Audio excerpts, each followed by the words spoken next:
Slovenská armáda nastúpila miesto v rade bojujúcich národov Európy nie pre iné, ale jedine preto, aby dokázala, že národ slovenský cíti sa byť rovnako zodpovedným za ochranu Európy proti bolševickému nebezpečenstvu ako ostatné národy Európy. 29. augusta roku 1944 vypuklo Slovenské národné povstanie. Silnila teda aj tá myšlienka vytvorenia tzv. Povstaleckého rozhlasu. Tento rozhlas mal byť dôležitý hlavne kvôli tomu, aby mobilizoval obyvateľstvo, aby ho informoval o tom, že národ vstupuje vlastne do ozbrojeného boja. To bol jasný signál aj pre pracovníkov Slovenského rozhlasu, ktorí boli zapojení teda do odboja, že bude potrebné Slovenský rozhlas prevziať do svojich rúk, využiť pre potreby povstania a neskôr ho zničiť.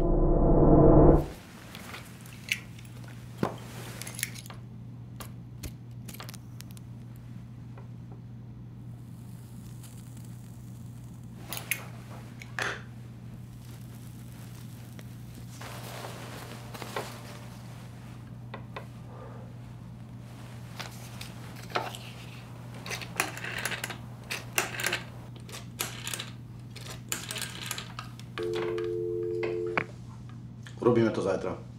Nech sú všetci pripravení.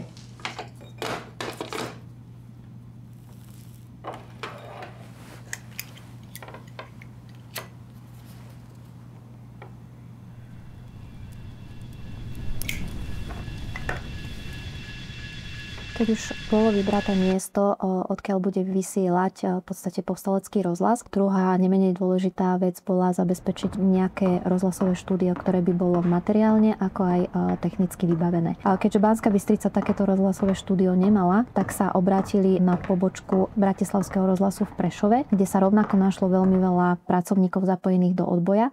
No a tí v podstate pod rúškom tajomstva vyčlenili nejaký technický aparát, ako aj vlastne 15 kusov nábytku.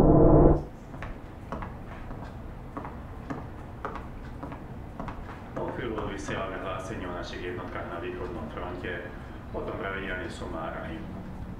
Ešte bude rozhovor s veliteľom brigády. Snad to dobre dopadne, šéf bude... Mikrofóny, prenosové linky.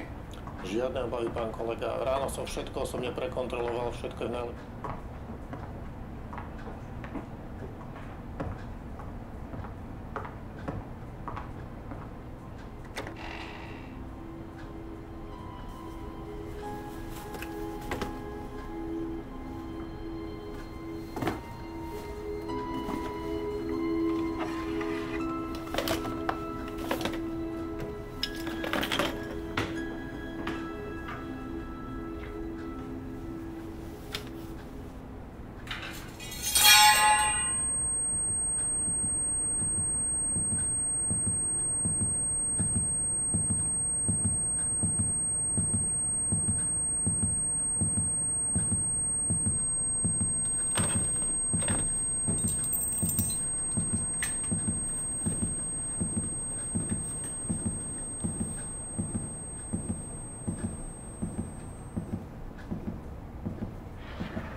Slobodný slovenský vysielač pôvodne pôsobil v budove Banskobystrického evangelického spolku. Sice sme už mali zabezpečený vysielač, mali sme zabezpečené nejaké materiálno-technické podmienky, to znamená aj ľudí, ktorí by v tomto vysielači teda pôsobili, ale ten priestor, v ktorom sa prvýkrát prihovorili do éteru obyvateľov v podstate Slovenska, bola obyčajná divadelná sála, ktorá bola nejakými improvizovanými technikami predelená, aby bola zastúpená hlavne dobrá akustika. To znamená, že v rohu javiska bol zložený stôl, na ktorom boli umiestnené prvé mikrofóny, prvé modulačné jednotky, prvé zosilovače.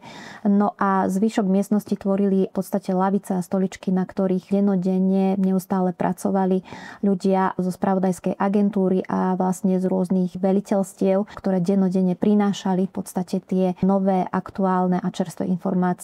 Neboli to podmienky ideálne, ale je potrebné povedať, že už v tomto období Slobodný slovenský vysielač, ako neskôr tento rozhlas dostal pomenovanie, mohol začať plniť svoju činnosť.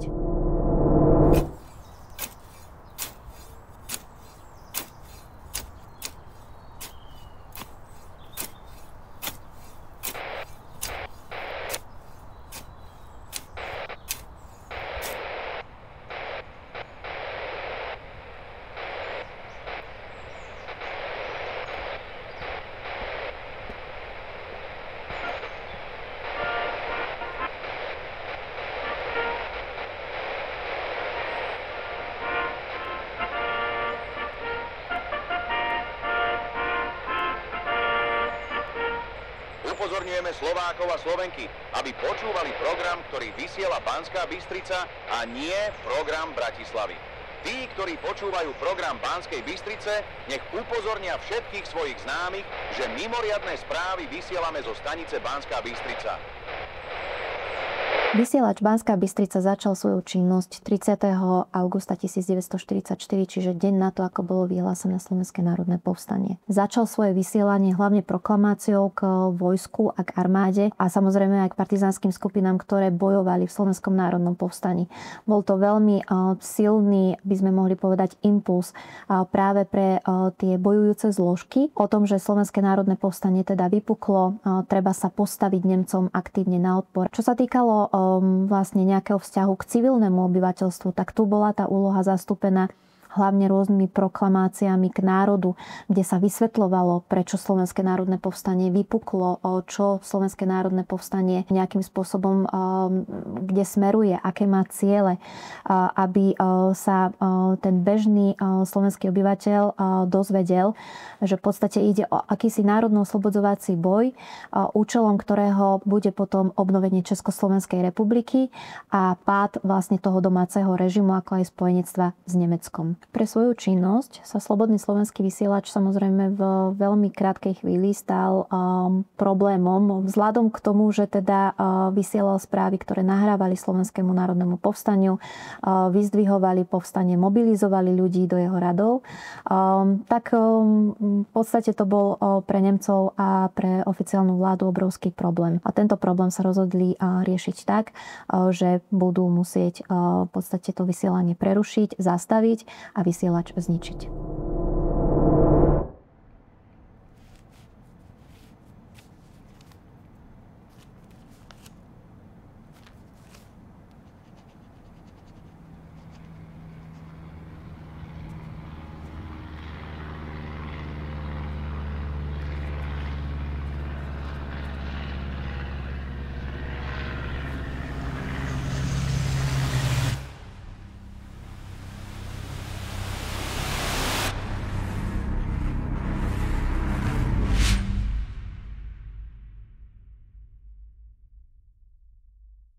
Náhradným riešením po bombardovaní a prerušení teda vysielania bolo, že sa zimprovizovala náhrada vysielača, ktorý bol zapožičaný na letisku 3 Duby, čo je dnešný teda Sliač. Tento náhradný vysielač sa namontoval na korbu nákladného auta a toto auto vlastne každých 10 dní menilo svoju pozíciu. Takýmto spôsobom mohol tento pohyblivý vysielač vysielať alebo príjmať signál z Brezna, z Banskej Bystrice, z priľahlých v podstate lokalít. 28. októbra 1944 Nemci dobili Banskú Bystricu ako centrum Slovenského národného povstania. Generáli Golian s Viestom vydali rozkaz, aby armáda vlastne opustila mesto a aby sa vydala do slovenských lesov a hôr a prešla na partizánsky spôsob boja. Tento rozkaz sa týkal aj pracovníkov Slobodného slovenského vysielača, ktorí spolu s armádou a s partizánmi teda následne do hôr ustupujú. Tu sa rozdelili ako keby na dve skupiny. Prvá zostala na Starých horách, druhá skupina sa ešte prebojovala v podstate na Donovali, kde máme zaznamenaný posledný ako keby pokus o nejaké rádiové vysielanie, ktoré teda prebehlo aj za účasti generála Viesta, ktorý sa rozlúčil slovami, že budú bojovať do víťazného konca. Týmito slovami vysielanie Slovenského slobodného vysielača skončilo.